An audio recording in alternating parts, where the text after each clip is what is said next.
Ang totoo, hindi ko pinangarap ko maging artista.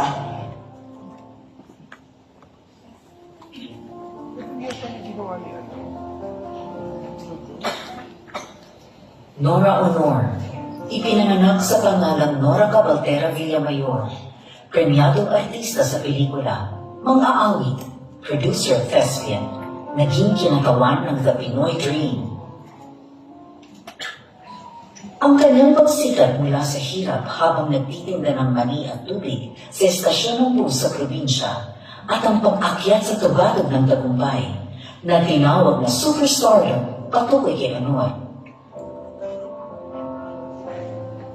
Kakambal ng puspusang trabaho at angking talento ay ang bumihag sa imahinasyon ng henerasyon ng mga Filipino. Ang sino ko ng bata ako talagang payat, maitim, tapos maliit. Parang, kasi yung sunungan yung mga mestiza, di ba?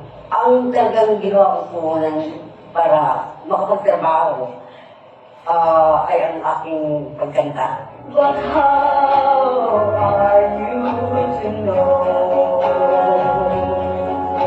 Tonight I'll cry. Tonight I'll miss you so. Pagkakabalik ako ng gusto kong kanta.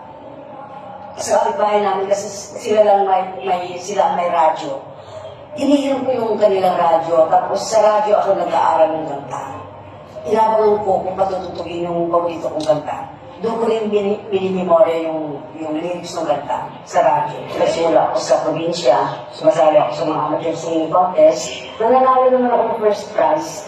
Tapos ang naalala ko nung una, naalala ko ng first prize ang pwede sa akin 20 pesos. Kinabukasan, pinapayad lang namin sa utang namin sa mga tindahan.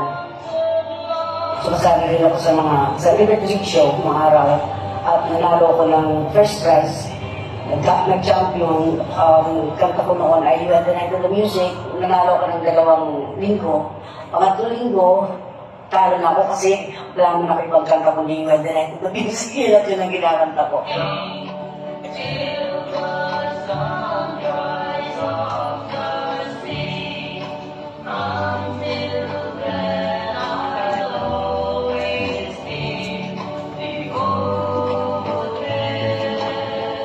Nakita ng kabataang Pinoy ang kanilang sarili sa isang bidang tauhan na tunay na maliit at kalamanghing kaligaran na gumaganap sa mga mahuhusay na drama sa mga sinihan at nagduni sa pagkapanalo nito sa isang patimpatak na ubod ng tanyag sa buong bansa. Noong araw, kasi ginagawa namin yung sunong araw, puro kantahan. Yun lang ginagawa namin kantahan.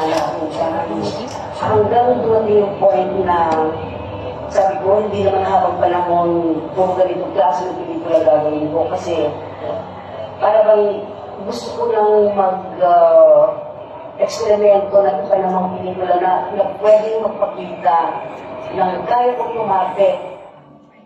Subalit, sa pelikula sadyang pumaimbulong si Honor. Isang artistang matinig sa pag-arte, nangungulo sa mga mata na patotohanan ng mga senyastes, na may maipagmamalaking kalipunan ng obrang binigyang kahulugan ng walang kupas na galing. At ngayon, nakaluklok na sa hanin ng mga di malilimutang pagganap.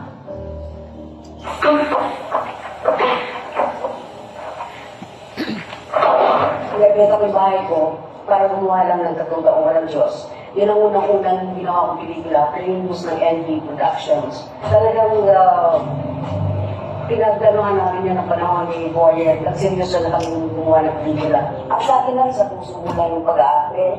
Hindi kasama ka ng diretso, nag-eksena mo kung nag-eksena ka. Ano yun eh, pagka sa puso mo yung ginagawa mo pag-arte at nakatingin ka sa ka-eksena mo, mararamdaman mo yung ka-eksena mo. Dapat alihin mo yun eh. Sagutin mo yun ng aayon dun sa ka-eksena mo rin.